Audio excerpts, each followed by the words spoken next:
Welcome down to my 9-foot homemade oak bar. Pour yourself a cold one. You are listening to Bucks in the Basement. My name's Chris, and Craig here is the biggest Pirates fan you'll ever meet. Let's talk Pirates baseball now. Welcome to Bucks in the Basement. Now I see the changes in this town. They change, they say one thing, but then the next day it's different. They change, but they don't know what they want. All they do is change.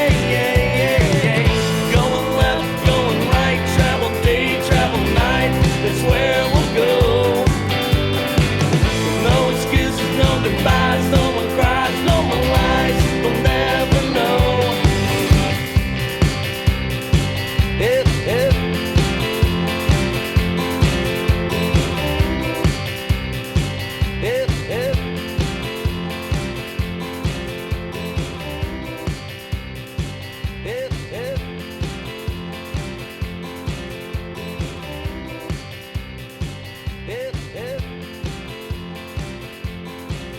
Pirates have gone through, Pirates fans have gone through a range of emotions from month to month, week to week, and sometimes inning to inning, bringing back for the countless number of times here, good friend of the show, Jason Mackey, and for the first time I will say sports columnist, Jason Mackey, covering the Pirates, everything around, giving you some feel-good stories as well.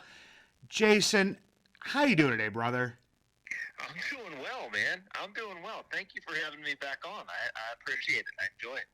No, I told you I would have you back on. I know that you're not officially on the beat, but as a former baseball player and a baseball fan, you are kind of tied into what's going on with the Pirates this season, just like the rest of us in some ways. I'm also there probably too much, to be fair. You know, I feel like I annoy the daylights out of Noah Hiles and Andrew Destin sometimes. It's like, you know, the columnist needs to be here all the time, but I don't know, man. I like going to the ballpark. It's part of my routine. I don't really, we're not traveling with this role, so, I mean, like, that's my exposure to baseball in person, so I don't know. I'm not really apologizing for it. I like going. I like being around it, and the Pirates are at a fascinating time right now. I love to see what they're doing. I thought you described it well. You know, been a bit of a roller coaster, great stretch, bad stretch. I guess the water's kind of finding its level, but seeing what they have pitching wise really makes me think. Yeah, and it's hard not to go to the ballpark, especially with the week that we're recording here, the Dodgers being in town, all of the great players they have on their team, the matchups between, Skeens and Ohtani, Jones and Ohtani.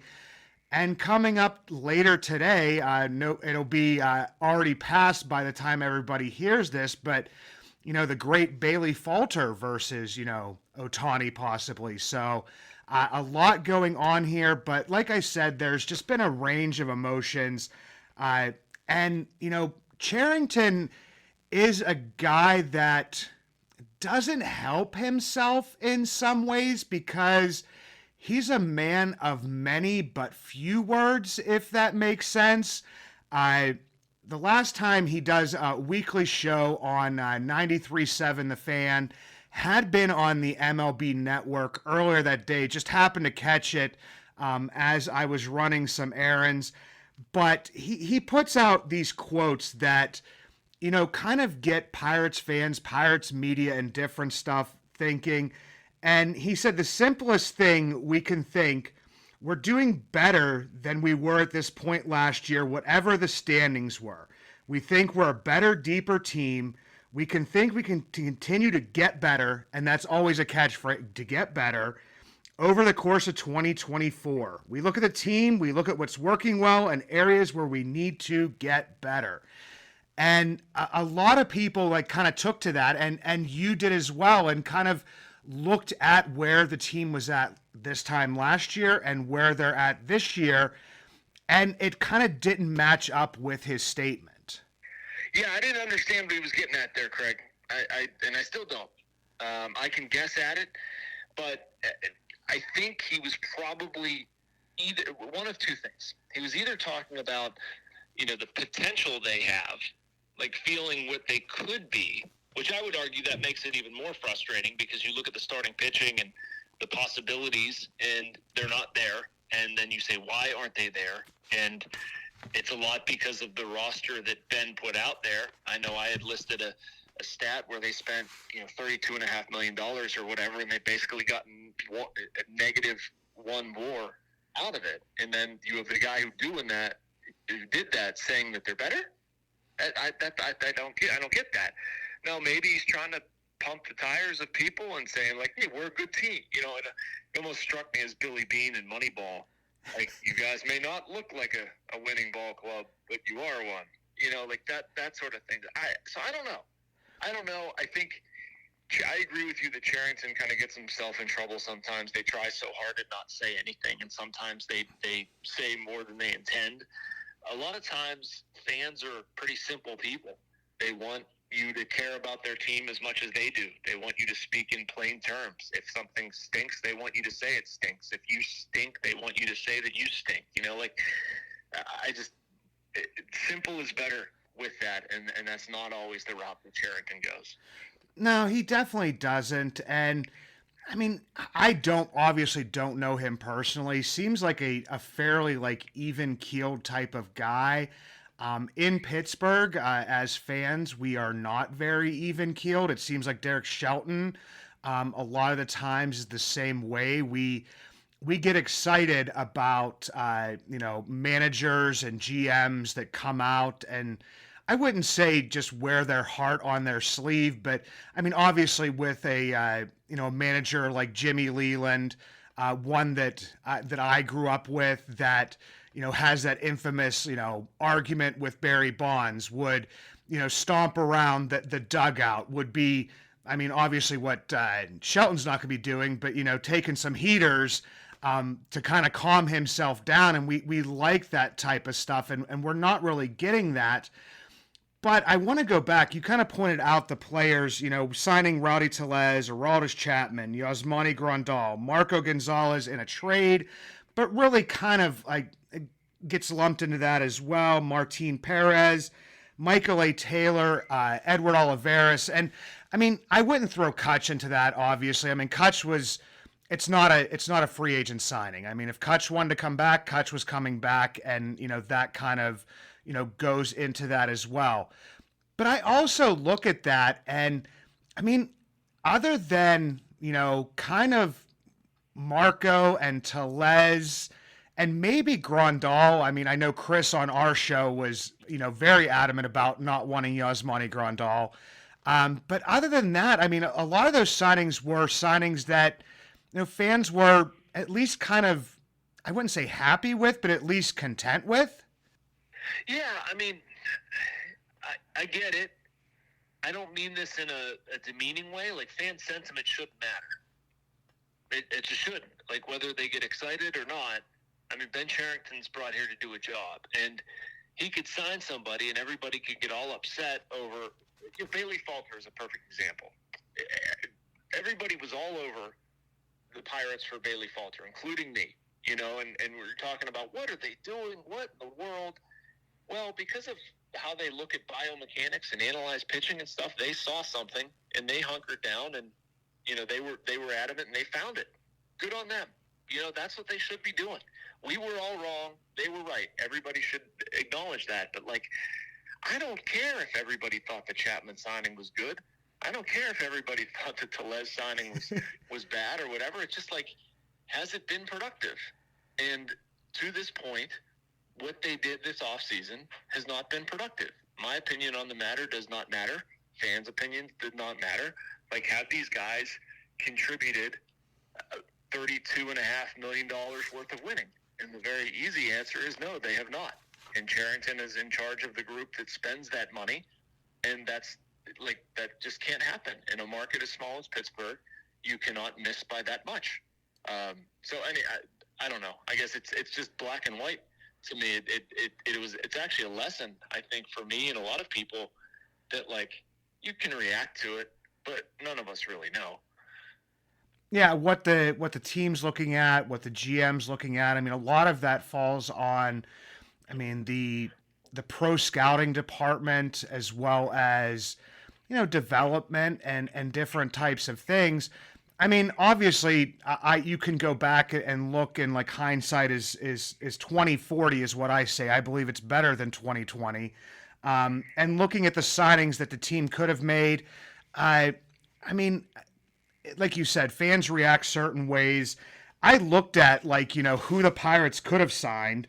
I mean, a lot of players, they wanted, Carlos Santana. Carlos Santana would be above a Rowdy Tellez at this point in time. Not by much. Rhys Hoskins was the big one that people wanted. I keep on trying to point out that then basically you're signing a first base DH because he's not going to play first base all the time.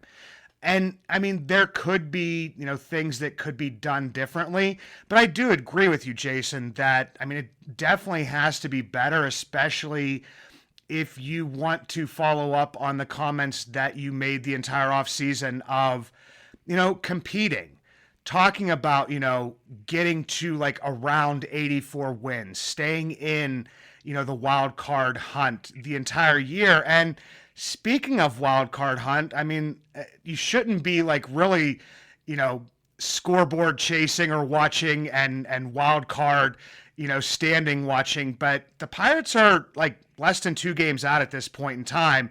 So is Cherington kind of meeting his goal at this point in time? Yeah, I mean, that's the weird thing, right? Like they're, a game or two out of last place and a game or two out of the wild card. It's just, so I guess you could say that he's succeeding and failing all in the same sentence. But, we just don't know. That's the thing. And I know that's an unsexy answer. I know that, everybody wants to like have a definitive in or out, and there's just not. There's just not. And is he below expectations, below pace, below where they should be at this point? I would argue that they are. And I think that probably tell you that they are. I think we could look at individual performance, numbers, outcomes, whatever. And I mean, they should be better than they are. Now, is that ultimately going to land there? No. I'd also argue that they've gotten things that are far better than expectations. But, I think at the end of the season, when you're trying to sort out playoff spots, like, is there going to be a wild card berth available for somebody who's a couple games under 500? No. I think they're where they're at right now because we're early in the season, which also tells me there's plenty of room to fix things and address weaknesses in that as well. So I come down that they need to identify what they're not doing as well.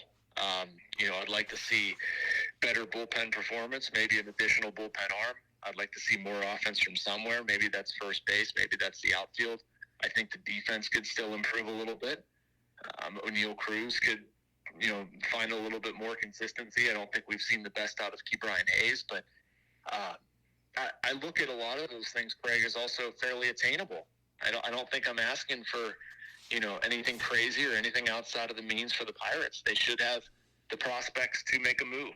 What they need to do is have the desire or the willingness to take a little bit of a risk to address a major league need. And yes, I do believe they will do that. I just think we're still a little bit early in the calendar for it. Yeah, and that's where, kind of like I would call them almost like hot button topics, or maybe even just hot button buzzwords, if that's a thing, is, I mean, the big thing is urgency. I see and I hear that out there everywhere. I hear year 5 on the constant almost, and it's almost like a rallying cry to kind of push the team, in that right direction. But I mean, it kind of almost seems like you had talked about trade, that urgency almost implies, making a trade. And I look to like the urgency of, Jared Jones being there on day 1. Trading for Joey Bart soon after, instead of, no offense to these types of guys, but, going out and getting like a Tyler Heineman, like going out and getting a journeyman catcher, or calling up, Grant Cook earlier in the season, or, going to Carter Binns, bringing up, Nick Gonzalez, fairly early on in the season. I mean, I know he was performing, but at times there may not have been that urgency and let him sit down there for a little bit longer. Bringing up Paul Skeens after only, 27 and a third innings, where in the history of this organization, the things that we're kind of used to is that he would have sat down there for another, 5, 6, 7 starts before he would come up. So, I mean, I guess this is a long-winded way of saying, they've been kind of urgent in some ways, if you want to look at it that way, or at least, letting players show them when they're ready. But does that urgency kind of push towards, okay, do we make that trade? Do we try to fill holes this early on in the season, or do we let some players develop and see where those needs, actually do exist? Yeah, I mean, I don't think there's a boilerplate way of doing this. And I think the Pirates in the past have gotten it wrong. The rub on them is that they keep guys in the minor leagues too, and I'm going back years at this point. We were told how they're manipulating, keeping guys down too long, and they won't bring them up. I don't think there's a cookie cutter way of doing this. Grant Cook, to me, is not an example of their urgency or lack of urgency. Henry Davis was working on swing changes, trying to get confidence, needed a stretch of games, and Grant Cook was going to come up here and catch Paul Skeens a couple times, and that's it. And they knew they weren't going to get anything from him at the plate, and that's fine, but he was going to handle himself with the glove. And you know what? That bought Henry Davis a little bit of time. I don't have any problem with that. Nick Gonzalez, I think they were really trying like heck to get something out of Jared Triolo and not cut bait. And it got to the point where you just couldn't live with it anymore. Nick kept hitting, Triolo didn't. You got to flip the switch. Gonzalez has taken over that position. He's not going anywhere for a long time.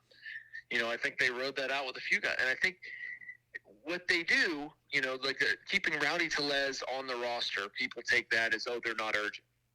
No, I mean, they're trying to, justify the expense. I wouldn't say they're not urgent because, yes, you look at Jared Jones making the team out of spring training, that shows urgency. You look at what they did with Paul Skeens, and frankly, they look pretty smart for what they did with Paul Skeens right now. Keeping him down, slow build-up. Now he's there. Training wheels are off. Him and Jones are outstanding. And he hasn't used a lot of bullets for this season, because you're going to have to be worried about a pitch count. So anyway, I tend to push back on the Pirates are, oh, they always do this and they always do that, and why don't they do more of this? They certainly have situations that they've gotten wrong. I'm not defending them, but it's not always one way or the other.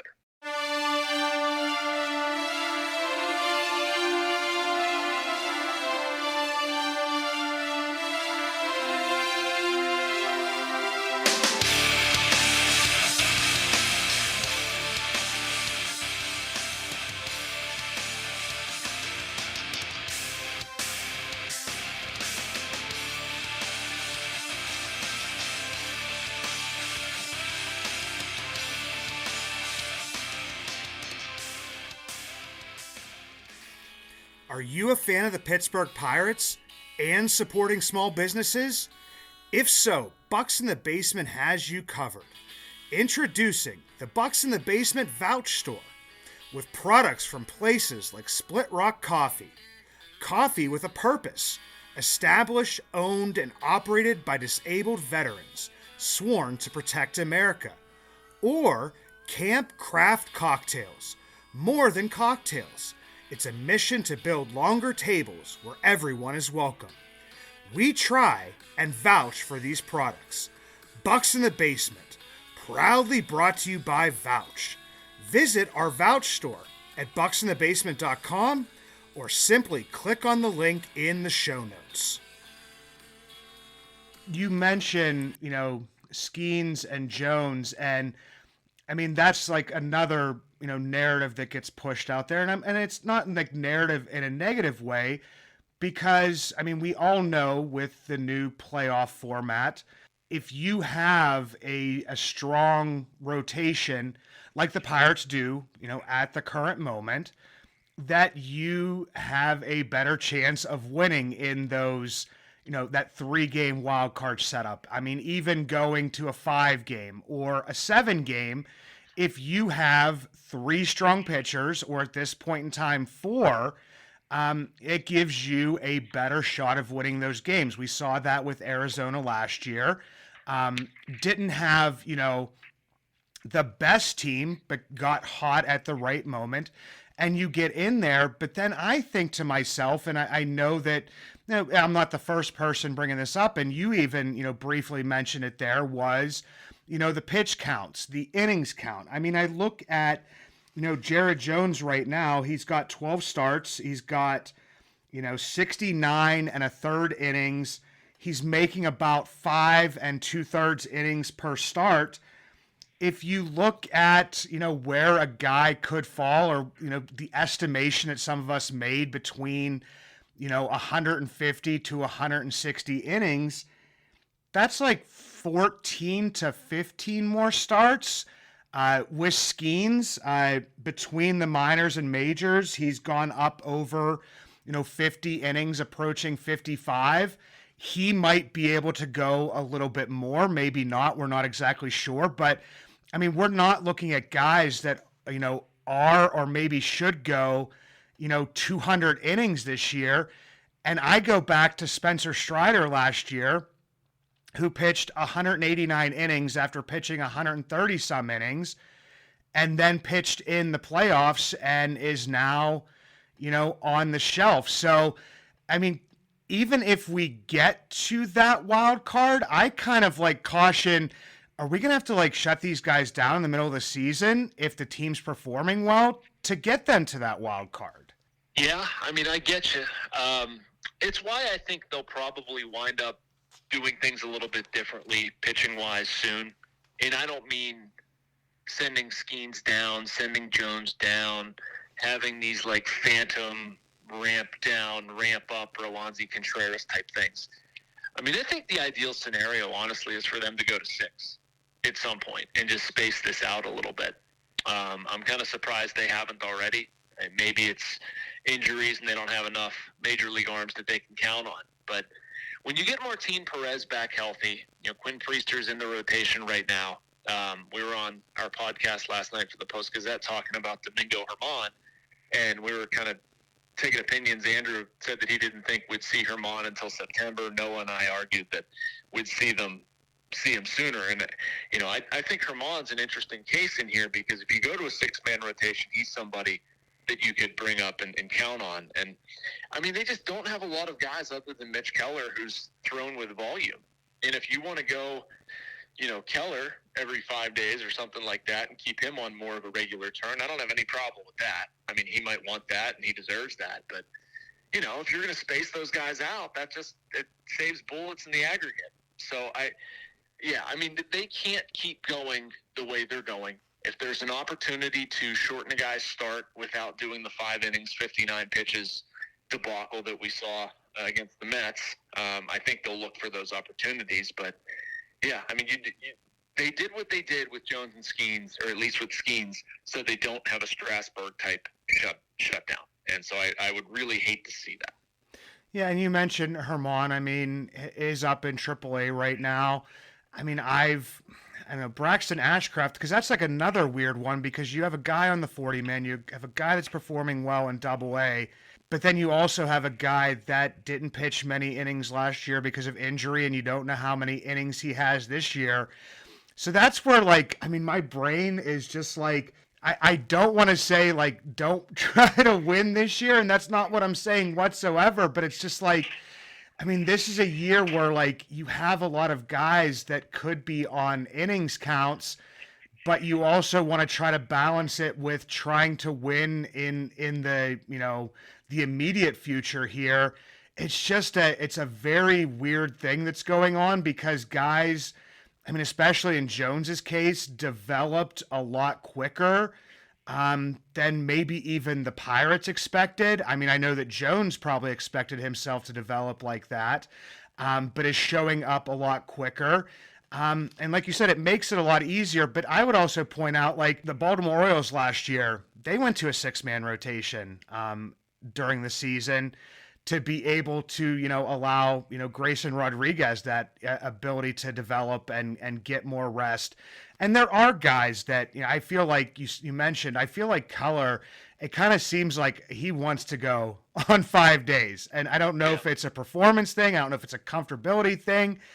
And I don't know. It's definitely like a weird situation to kind of navigate. And we're talking about this on, June 6th when, it's not even close to Bucktober just yet. But the other thing I kind of wanted to touch on before we get out of here today, which is, the Pirates offense, which has been a very hot button topic. I went through, one of the worst 2-week stretches that, many of us have ever seen.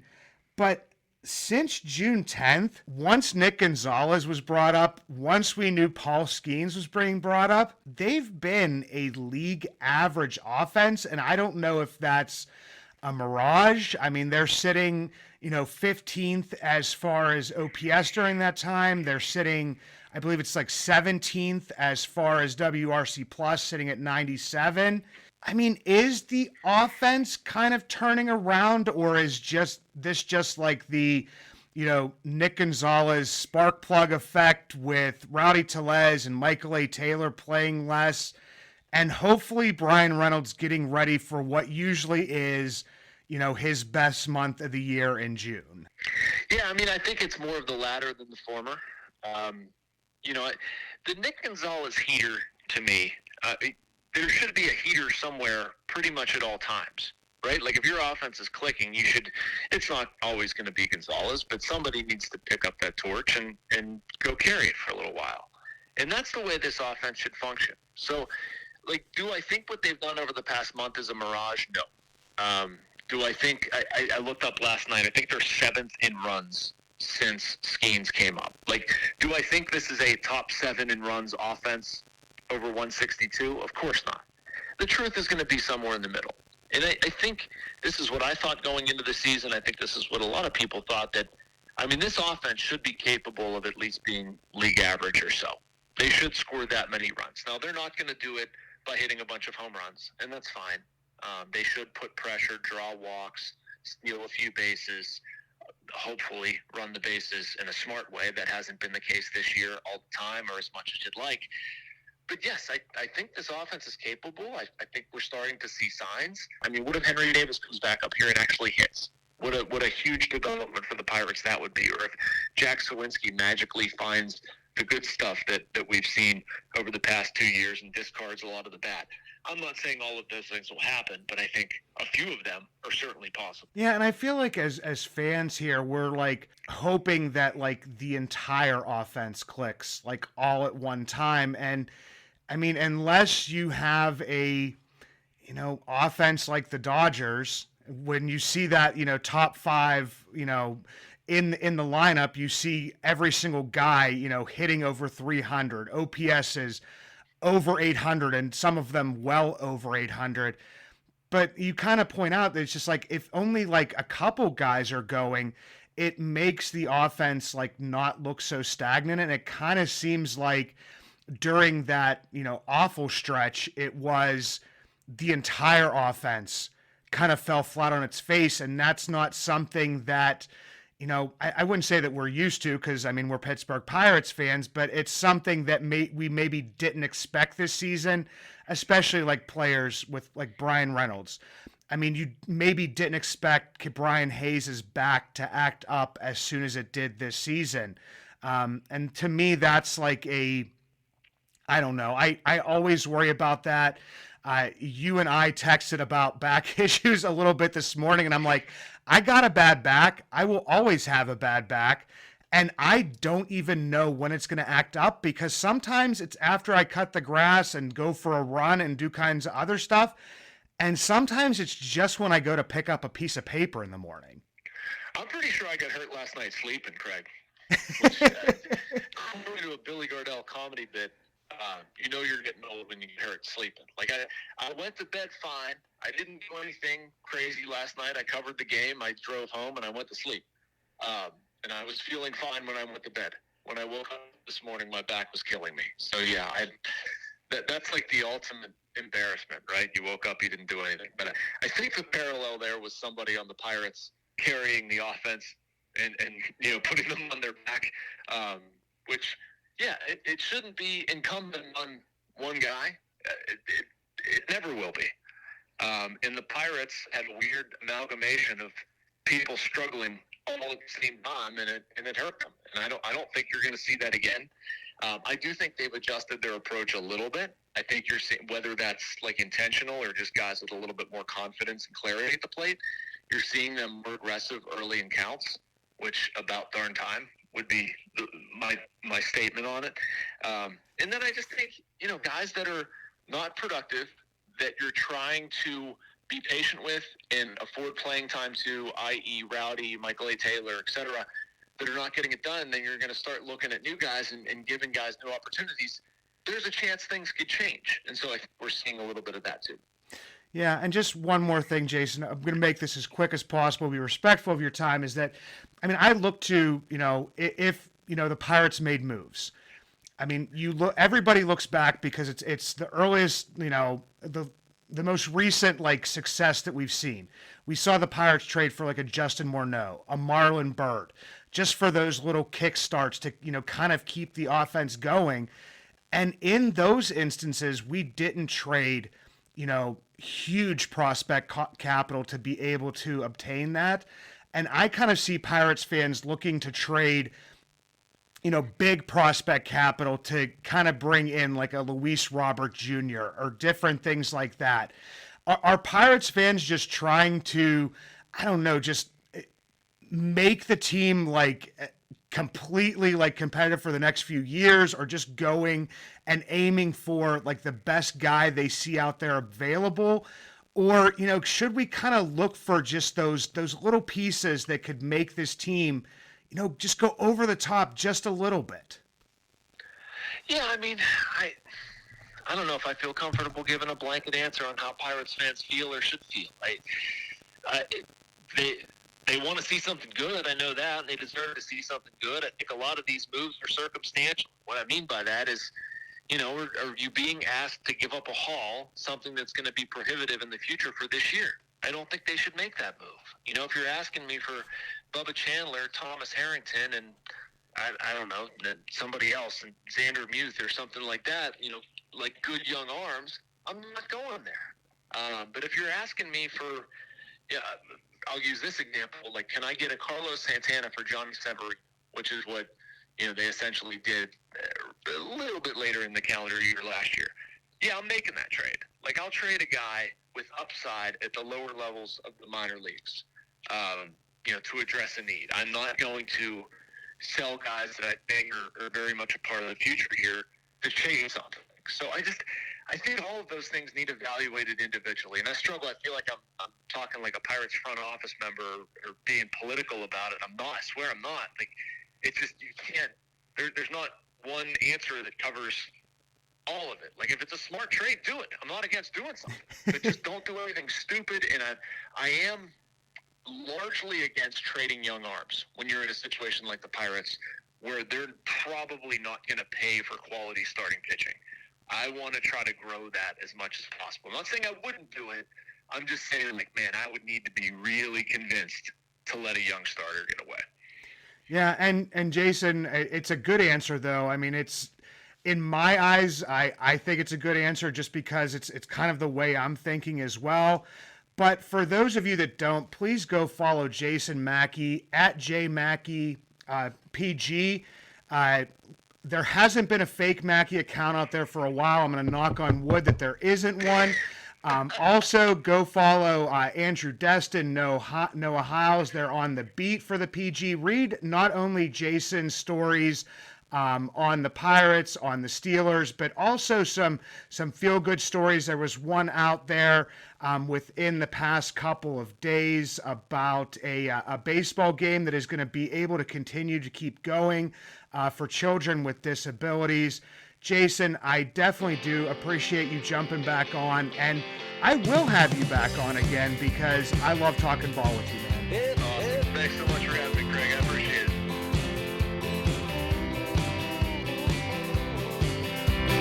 Now I see the changes